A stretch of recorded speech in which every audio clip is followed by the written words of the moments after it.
Hi, I'm your host, Kimberly Thomas-Tigg, and you're listening to Signalize, a Dazzle for Rare podcast. Whether you're a patient, advocate, caregiver, or a clinician, Signalize is your source for good news, personal stories, events, and the things that rare and associated communities care about. Follow Signalize and Dazzle for Rare at DAZZLE, 4, RARE on Facebook, Instagram, and Twitter, where we'll post episode links, updates, and more. On this Valentine's episode of Signalize, a Dazzle for a podcast, we've got news for Amazon Smile charities, we've got a lot of awareness days in the diary, and we've got your love letters. If you haven't subscribed to the podcast yet in your app of choice, show that subscribe button some love so you don't miss the second part of Awareness Days in February, coming on the 15th, or in future episodes of Signalize. Let's jump in. Here's what's on in February. You don't have to mark your calendars for these. You can join the Dazzle for Rare public calendar. Reach out for more info. February Awareness Days. This month is Marfan Syndrome Awareness Month. If you're not familiar with Marfan Syndrome, I've talked a little bit about it in episode 5. Out of a world of 7,000 to 8,000 rare conditions, there's one condition that has played a huge role in film and television for decades, and that condition is Marfan Syndrome.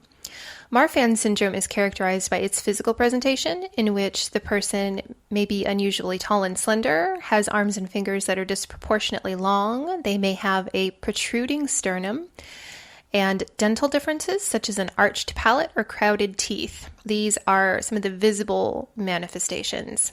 It is a genetic variation, and it leads to issues with the connective tissues. If you'd like to learn more about Marfan syndrome, GARD, G-A-R-D, has some information to get you started. We'll leave a link in the description.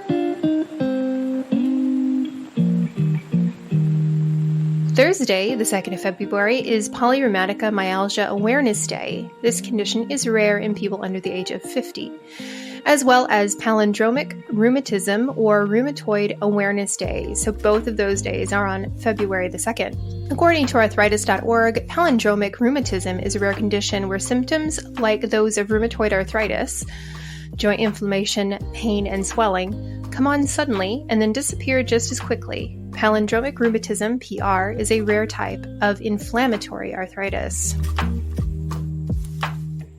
Saturday, the 4th of February, is World Cancer Day. If you've experienced a rare cancer such as neck cancer or one of the rare GYN cancers or any cancer, please feel free to share awareness on this date. This date, the 4th of February, also used to be a date called Time to Talk in the US. There was an initiative to end the stigma around mental health. Though the program is not being actively organized each year by the folks who started it, I think you're probably fine continuing to use the hashtag time to talk, and still address how important ending mental health stigma is. Many folks with rare and other conditions struggle with mental health as well as just other parts of being a human being. So in my opinion, it's always time to talk, and I hope that folks will keep this initiative alive, even if it isn't being actively organized or supported. Children's Mental Health Week in the UK is the 6th to the 11th of February. This event varies slightly per year, of course, as dates change on the calendar. You can join the conversation online by using the hashtag Children's Mental Health Week during the 6th to the 11th. Wednesday, the 8th of February, is Sarc Chat for the sarcoidosis global community. This happens on Twitter, and topics can range from sarcoidosis to other autoimmune and arthritis-related topics. Be sure to check out the hashtag for previous conversations. That's hashtag SARCCHAT. Annually, on the 9th of February, we have International SCN8A Awareness Day. That is difficult to say, if I may say so. SCN8A Awareness Day. Variations of SCN8A gene can cause the syndrome, which is associated with epilepsy and encephalopathy. We'll leave a link in the description so you can learn more about SCN8A. On the subject of epilepsies, International Epilepsy Day is the second Monday of February annually. So that one you can definitely mark your calendar for, or check the Dazzle for our calendar. Many of us will be familiar with one or more types of epilepsies due to underlying genetic conditions. Epilepsy itself is not rare, but some epilepsies are closely related to or caused by gene variants. For more on epilepsies in general, check out Epilepsy Sparks Inside podcast with host Torie Robinson. She's great, she's fun, and her clinical interviews are a wonderful quick listen. We'll leave a link in the description. On the 11th of February, we have a non-secular holiday. It is World Day of the Sick, and it is a Catholic holiday started by Pope John Paul II to encourage Catholics to offer prayer to the sick and ailing. I personally like this one, even though I am not a Catholic. I plan to say a little prayer for folks in our collective undiagnosed, rare, chronically, invisibly ill, and disabled family around the world. You need not be religious to spend the day reflecting on empathy for others who are also in a similar space as you are. After all, we are a rare family. Duchenne Muscular Dystrophy Week starts on the 13th of February and goes until the 18th. According to musculardystrophyuk.org, Duchenne muscular dystrophy is a serious condition that causes progressive muscle weakness. Owing to the lack of dystrophin protein, muscle fibers break down and are replaced by fibrous or fatty tissue, causing the muscle to weaken gradually. Finally, on the 15th of February, we have International Angelman Syndrome Day. According to the Mayo Clinic's website, Angelman syndrome is a genetic disorder. It's usually caused by a problem with the gene located on chromosome 15 called the ubiquitin protein ligase E3A, it's a mouthful, or UBE3A gene. Whew! That was a lot. I hope that I've shared some dates that you'll be putting into your diary or checking off on the Dazzle for a calendar, but not to worry if you miss them. They are in the Dazzle for a calendar, which is widely available. You can find it embedded on our website, dazzleforrare.net, where you can click the calendar and open it in a new tab to subscribe. You can also reach out to me on LinkedIn or by email, and I can send you the iCal address, which you can use in Apple, Android, or various other calendar apps, or you can also use it in desktop or laptop apps. So it really truly is widely available. If you have questions, feel free to reach out to me. Community news. This is some sad news, folks. Unfortunately, Amazon has announced that they will be discontinuing the Amazon Smile program. I went to the official Amazon website, smile.amazon.com, and as of the time of recording, they do not have any information on the website mentioning the discontinuation of the program. However, on the website aboutamazon.co.uk, the site reports that the Smile program will be phased out starting the 20th of February. The New York Times reported on January 19th, the move comes as Amazon is laying off 18,000 workers, but a company spokesperson said that the decision to end the Amazon Smile program was not a cost-cutting measure. Charities that are signed up for the Amazon Smile service receive about a 0.5% donation on qualifying purchases. The last time I had looked into the program, this didn't apply to all purchases made through smile.amazon.com or .co.uk. I'm not sure if that changed somewhere during the course of the program. Most of you folks probably know more about how it's run the last few years than I do, but it's not a huge percentage, but certainly it's made a huge difference to many charities. So what does this mean for charities where the program has been operating for probably about the last decade? I don't know. If your charity is affected by this closure, as I'm sure many will be, let us know so that we can share the information with others. You can email me at Kimberly@dazzle4rare, RARE.net. Rare Disease Day. Many of you will know that the 28th of this month, February, is International Rare Disease Day. If you have something special happening for Rare Disease Day this year, please let us know so that we can include it in the next episode of Signalize, which comes out on the 15th of February. Love letters.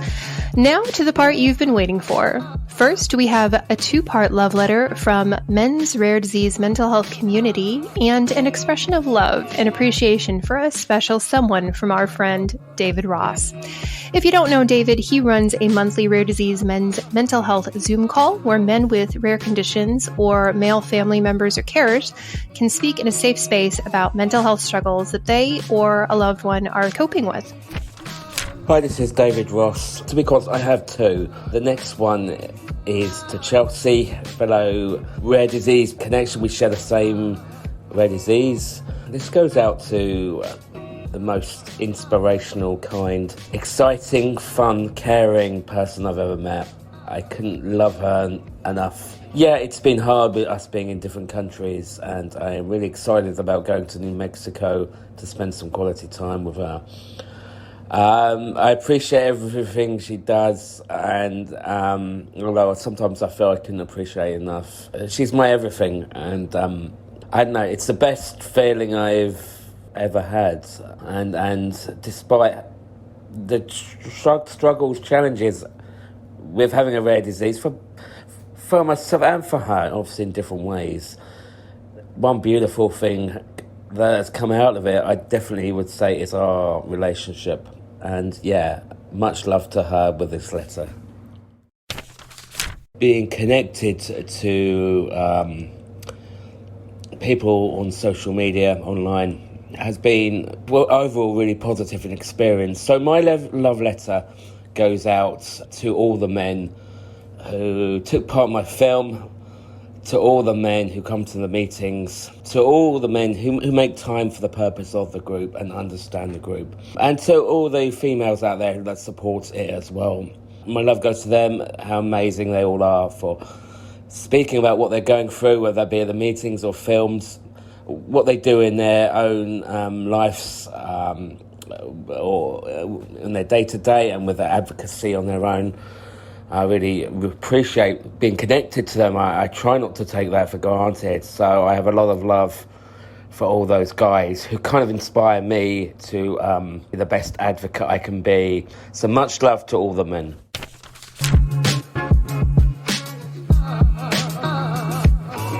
The next letter in our mailbox is from Melissa Adams Van Houten, the head of Gastroparesis Fighting for Change. She has been a long-time supporter of Dazzle Frere and someone I often feel inspired by. Her passion and commitment to the GP community is unshakable. While GP itself is not rare, it is rarely diagnosed in a timely manner. In addition, folks with other rare conditions or common conditions can also experience GP in their lifetime. Because this condition is experienced by folks in various other communities, I am always keen to include our associated extended family in Dazzle Frere. But that's enough for me. Let's hear what Melissa has to say. My Valentine's wish goes out to the administrators and members of my online support groups, the people whose thoughtfulness, comfort, kindness, and support get me through the long, dark days spent with gastroparesis. You are ordinary people, forced to be warriors. You are ill and struggling to deal with your own sickness and pain, and yet you pour endless time, effort, and care into our community so that you might inform and encourage others living with this cruel illness. Your advice, insight, kind words, and prayers serve as a source of encouragement to those who are lost and in need. You are the very definition of support. Your dedication means the difference between hope and despair for so many. And I wish you a beautiful Valentine's Day. Thanks, Melissa, for your beautiful message and continued support for our varied family of communities. Next, we have a letter from Heidi Edwards. According to RareDiseases.org, adult onset leukoencephalopathy with axonal spheroids and pigmented glia, or ALSP, is a rare progressive neurological disease that causes brain tissue known as white matter to waste away, leukodystrophy, and this causes the formation of lesions in certain areas of the brain. Let's let Heidi do the talking now. This is Heidi Edwards, president and founder of Sisters Hope Foundation. Foundations start with a person, a cause, a purpose. That idea, that dream, that passion causes a ripple that spreads with the hope that waves will be made. I created Sisters Hope Foundation with a passion to save my family and others like mine from a devastating disease. I reached out to others to help make this dream a reality. I created a community, and a community pulls together in times of need and in times of joy. A community celebrates, shares tears, rallies around each other. You are our ALSP community. You celebrate with us. You cry with us. You make us stronger and help us to become better. You are helping us build a better foundation for those who need us the most. And I am grateful for the ALSP community. If you want to learn more about ALSP, visit sistersofhopefoundation.org, which we'll share in the show notes. I now have a short but sweet message to share with you from a longtime friend and my previous nonprofit boss, Susan Foley from the Hashimoto's Encephalopathy SREAT Alliance and Seronegative Encephalopathy Alliance. They've changed their name, so I'm probably getting it wrong. They are a U.S.-based nonprofit looking after folks with steroid-responsive encephalopathy associated with thyroid antibodies, a form of autoimmune encephalopathy, of which the last time I looked, there were about 15 to 17 known antibodies causing autoimmune encephalopathies. Susie is a sweetheart, and she is never short on time when it comes to talking about HE or AE, our communities, and raising awareness for the autoimmune encephalopathies. My heart and Valentine wish is for all who suffer from a form of a chronic disease. Also, this goes out to their caregivers and families that suffer right along with the patients.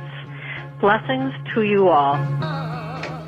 Next, we have a lovely message from friend of the Dazzle and an absolute rare superstar, Lee Reavey. You may be familiar with Lee from my chat with him in episode 4, where we talked about NCBRS and his journey with his son Callum. My Valentine's message goes out to all our trustees, volunteers, donors, supporters, partner organisations who support us, the professionals who work with people diagnosed with NCBRS, and most importantly to the people diagnosed with NCBRS and their families. Without you all supporting the NCBRS Worldwide Foundation, we would not be able to provide the support that we do to our global NCBRS family. We know that living with or caring for someone with Nicolelis-Baraitser syndrome can be a daunting process, but please know we are here to support you. You can reach out to us via our website or social media channels. To our entire NCBRS community and wider rare disease community, thank you, and we wish you a lovely Valentine's Day. Next, I have 2 written messages from folks in our community. The next one is from Sue Routledge. Sue is part of the Pitt-Hoppkins Syndrome.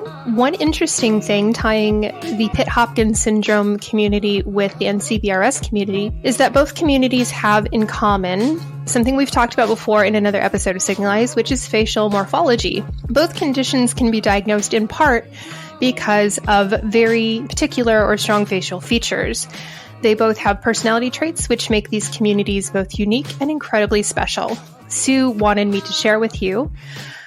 A few months ago, I asked the parents to send words that described their child with Pitt-Hoppkins syndrome, and these are some of the words they sent. This is our Valentine's message to them.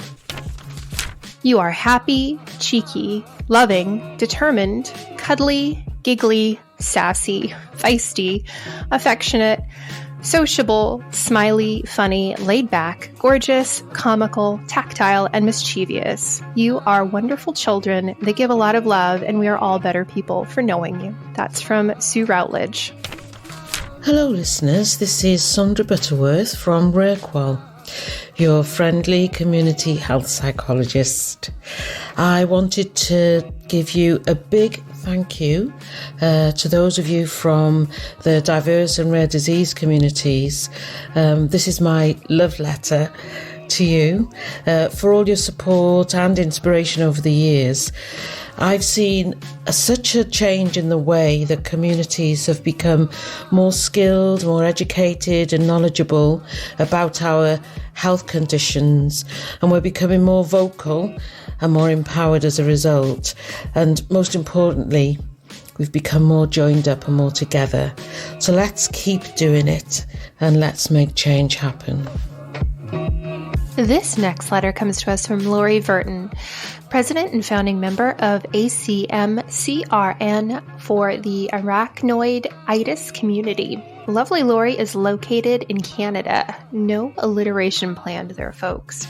Lori says, this love letter is to our amazing arachnoiditis community, especially those who volunteer in any capacity, formal or informal, to help their peers. Thank you to those who reach out in support groups to mentor new arrivals, give them hope and a loving community.